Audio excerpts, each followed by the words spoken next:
बदलते वक्त के साथ प्यार के मायने भी बदल गए हैं। एक ज़माना था जब किसी लड़की के लिए उसके माता पिता लड़का ढूंढते थे तो वो लड़की अपने पति के साथ पूरी ज़िंदगी बिता दिया करती थी।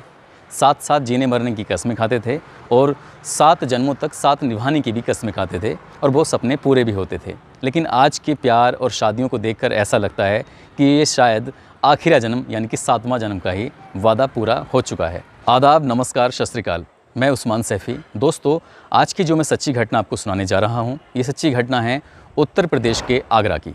आगरा में एक थाना है हरी पर्वत क्षेत्र में ये बात है 25 और 26 जून की रात लगभग 1 से 1:30 बजे की। इस इलाके में एक पुलिस फैंटम चेकिंग कर रही है, अपने ड्यूटी कर रही है। अचानक उसको एक महिला के रोने की, उसके चिल्लाने की आवाज़ें आती हैं। पुलिस वाले बहुत धीरे से ध्यान से सुनते हैं और उस महिला के रोने तक पहुंच जाते हैं। दरअसल वो देखते हैं कि एक औरत अपने 4 बच्चों के साथ ज़मीन पर बैठी हुई है, साथ में उसके पति की लाश रखी हुई है। पुलिस को देखकर वो महिला और भी तेज़ी से रोने लगती है।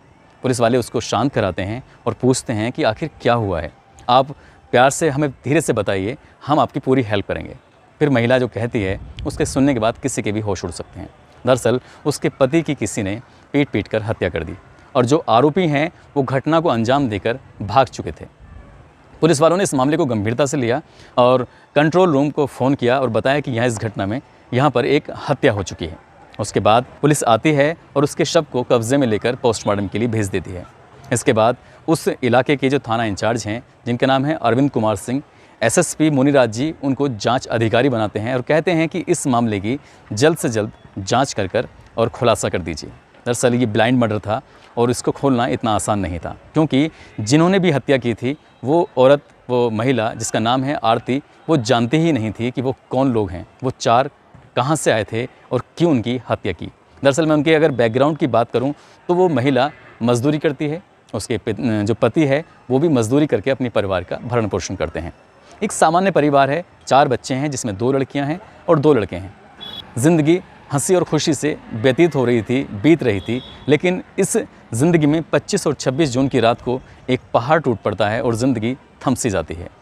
आरती भी यही बात बताती है कि जब ये घटना हो रही थी तो वो अपने बच्चों के साथ सो रही थी। लगभग 4 लोग हैं जो उसके पति के साथ मारपीट कर रहे हैं और वहाँ भारी चीज़ से उसमें हमला किया है और वो उसके बाद भाग जाते हैं। पुलिस पूछती है कि वो किधर भागते हैं, कैसे भागते हैं, तो उसके बाद पुलिस को कुछ ज़्यादा हाथ नहीं लगता है। अब एक गरीब आदमी से किसी की क्या दुश्मनी हो सकती है। पुलिस ने आसपास के इलाके के सीसीटीवी फुटेज भी खंगालनी शुरू की, लेकिन 4 व्यक्ति एक साथ कहीं ना आते जाते मिले और ना सिंगल कहीं मिले। हालांकि उस इलाके में जितने भी सीसीटीवी मिले थे सबकी तलाश की गई, मिला तो एक व्यक्ति मिला जो वो साधारण रूप में अपने जा रहा है। पुलिस ने सोचा कि शायद ये भी आदमी काम का हो सकता है। उसकी फुटेज निकाल कर उसका फ़ोटोग्राफ्स निकाला और आरती से उसकी पहचान कराई कि क्या तुम इस व्यक्ति को जानती हो कि नहीं जानती हो। आरती ने फ़ोटोग्राफ्स देखने के बाद मना कर दिया कि मैंने इससे पहले इस व्यक्ति को कभी भी नहीं देखा है। और आज 30 जून हो चुकी है, लेकिन इस घटना के संबंध में पुलिस के हाथ 5 दिन बाद भी खाली। पुलिस लगातार कोशिश कर रही है, उस आगरा के एसएसपी मुनिराज जी भी लगातार कोशिश कर रहे हैं ताकि इस घटना का जल्द से जल्द खुलासा हो सके, मगर पुलिस को कुछ भी हाथ नहीं लग रहा है। अब अचानक ही उस क्षेत्र में, उस इलाके में इंस्पेक्टर अरविंद कुमार अपनी टीम के साथ गश्त कर रहे होते हैं और उस महिला के बच्चों को देखकर वो उसको कुछ खाने पीने की चीज़ देते हैं, कुछ टॉफ़ियाँ, चॉकलेट इस तरह से या चिप्स वगैरह कुछ देते हैं। और देने के बाद इंस्पेक्टर वहाँ से जैसे ही चलते हैं, अचानक वो बच्ची जिसका नाम शबाना है वो आती है और वो कहती है, इंस्पेक्टर अंकल आपका थैंक यू, आपने हमारे लिए इतना कुछ किया। इंस्पेक्टर अंकल बस न जाने क्यों क्या दिमाग में आया, जो फ़ोटोग्राफ्स आरती को दिखाया गया था वही फ़ोटोग्राफ्स उस शबाना को, उस राजेंद्र यादव की बेटी को भी दिखाया। उस बेटी ने कहा, अंकल मैं इन्हें पहचानती हूँ, इनका नाम राजू है, राजू कबाड़ी, ये कबाड़ी का काम करते हैं। इसके बाद पुलिस की जो शक की सुइयाँ थीं, बस जो प्राइम सस्पेक्ट होता है वो आरती होती है। लेकिन अभी पुलिस के पास ऐसा कोई सबूत हाथ नहीं लगा है जिसके आधार पर ये कहा जा सकता है कि आरती ने ही मर्डर किया है या मर्डर कराया है। वो यहाँ क्यों आया था, कैसे आया था, उसकी तलाश शुरू की जाती है। आरती को शक के आधार पर हिरासत में लिया जाता है और उससे पूछताछ शुरू की जाती है। लेकिन आरती काफ़ी कुछ मेहनत करने के बाद टूटती है और बताती है कि ये राजू कबाड़ी है और इसी राजू कबाड़ी के साथ वो आरती पूरी ज़िंदगी बिताना चाहती है। हालांकि उसकी ज़िंदगी में अब तक 7 लोग आ चुके हैं, उससे उसका दिल नहीं भरा। इसके बाद पुलिस राजू कबाड़ी की तलाश में लग जाती है और हिंदुस्तान की आबादी 135 करोड़ होती है कि आखिरकार इस राजू कबाड़ी को कहाँ ढूंढा जाए। पुलिस ने जो आगरा के कबाड़ी थे उनसे पता किया तो एक कबाड़ी ने बताया कि ये पहले मथुरा में काम करता था। पुलिस मथुरा जाती है और मथुरा में अलग अलग कबाड़ियों से बातचीत करती है तो पता चलता है कि ये दिल्ली में कबाड़ी का काम करता था। पुलिस फिर दिल्ली जाती है और दिल्ली के कबाड़ियों से बातचीत करती है तो पता चलता है कि ये गुड़गांव में काम करता था। पुलिस फिर गुड़गांव जाती है और पुलिस इसके बाद गुड़गांव से सीधा पानीपत पहुंच जाती है। लेकिन ये जगह जगह उसने अपने ठिकाने बदलता रहा, लेकिन कभी भी उसका ये मूल एड्रेस वो किस गांव का रहने वाला है और कहां से आया है उसका किसी को नहीं पता था। लेकिन वो 25 साल का युवा राजू कबाड़ी आखिर अपनी जगह, ऐसे नहीं कि इस घटना के बाद, वो पहले से ही ऐसे ही एक खानाबदोश ज़िंदगी जी रहा था।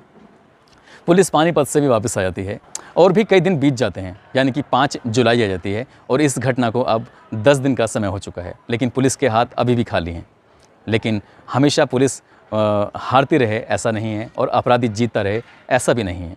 पानीपत से फ़ोन आता है 6 जुलाई की शाम लगभग 5 बजे के आसपास कि वो इंस्पेक्टर अरविंद कुमार सिंह से कहते हैं कि सर आज यहाँ पर राजू कबाड़ी आने वाला है। पुलिस सक्रिय हो जाती है और संबंधित थाना की जो पुलिस है पानीपत की उनको अलर्ट करती है और राजू को हिरासत में ले लिया जाता है। राजू को हिरासत में लेकर पुलिस आगरा पहुंचती है और इस मामले में जांच पड़ताल में जुट जाती है। दरअसल 25 जून की शाम को राजू आज घर पे ही रुका हुआ था। उसने और राजेंद्र यादव ने दोनों ने मिलकर पहले शराब पी और शराब पीने के बाद खाना वाना खाया और खाना खाने के बाद सोने चले गए। आज राजू कबाड़ी की इच्छा थी कि आरती उसी के साथ रहे। वो पहले भी कई बार राजेंद्र यादव को हिदायत दे चुका था कि अब तुम इसका पीछा छोड़ दो, अब मैं इसका पति बनने वाला हूँ, मैं इससे शादी करने वाला हूँ, अब तुम इसके बीच में अगर आओगे तो अच्छा नहीं होगा। इसी बात को लेकर ये कहासुनी शुरू हो जाती है और कहासुनी मारपीट में बदल जाती है। जब ये घटना हो रही थी तब बच्चे सो रहे थे और आरती उनके साथ थी, यानी कि आरती जग रही थी। इसी बीच में एक पेट्रोमैक्स, जिसको हम कभी कभी खाने के रूप में भी इस्तेमाल करते हैं, सिलेंडर जो होता है छोटा वाला गैस का, राजू उस सिलेंडर को उठाता है और एक के बाद एक कई बार कर देता है और राजेंद्र यादव को वो तब तक मारता रहता है जब तक उसकी मौत नहीं हो जाती। इसके बाद राजू वहाँ से भाग जाता है और आरती वहाँ की जो खून है उस खून को साफ़ करती है, उस सिलेंडर पर लगे हुए खून को भी साफ़ करती है। राजू के जो कपड़े हैं वो आसपास में कई झाड़ियों में फेंक देती है और इस घटना का इस तरह से खुलासा हो जाता है। इसमें मैं आपको बता दूं कि इसने 4 शादियां की थीं। आरती ने एक सबसे पहली शादी निज़ाम से की थी, उससे एक बेटी है। उसके बाद समीर से शादी की, समीर से भी एक बेटी है। और उसके बाद कल्लू से शादी की और उससे एक बेटा है। और राजेंद्र से शादी की, उससे भी एक बेटा है। इसके अलावा 3 अन्य भी पति रहे हैं इसके, उनका पुलिस अभी खोजबीन नहीं कर सकी। पुलिस ने आरती और उसके प्रेमी राजू कबाड़ी को हिरासत में लेकर जेल भेज दिया है और फिलहाल दोनों सलाखों के पीछे हैं। जो प्यार समय के साथ बदल जाए उसे प्यार नहीं कहते, उसे ज़रूरत कहते हैं। और यहाँ आरती ने भी अलग अलग लोगों से अपनी ज़रूरतें पूरी की, अलग अलग लोगों से बच्चे पैदा, और वह क्राइम की दुनिया में चली गई। यहाँ ये भी हो सकता था जिस तरह से उसने 7 पति बदले, वो 8वां भी बदल सकती थी, लेकिन उसने ऐसा नहीं किया और राजू कबाड़ी के साथ मिलकर उसको मौत के घाट उतार दिया। न केवल वो खुद एक गर्त में चली गई है, बल्कि 4 बच्चों की ज़िंदगी को भी उसने नर्क में धकेल दिया है। दोस्तों, इस कहानी को सुनाने का उद्देश्य आपको परेशान करना नहीं, आपको विचलित करना नहीं, बल्कि आपको सचेत करना है। आप अपना ख्याल रखें, अपने परिवार का ख्याल रखें, सुरक्षित रहें। जय हिंद, जय भारत।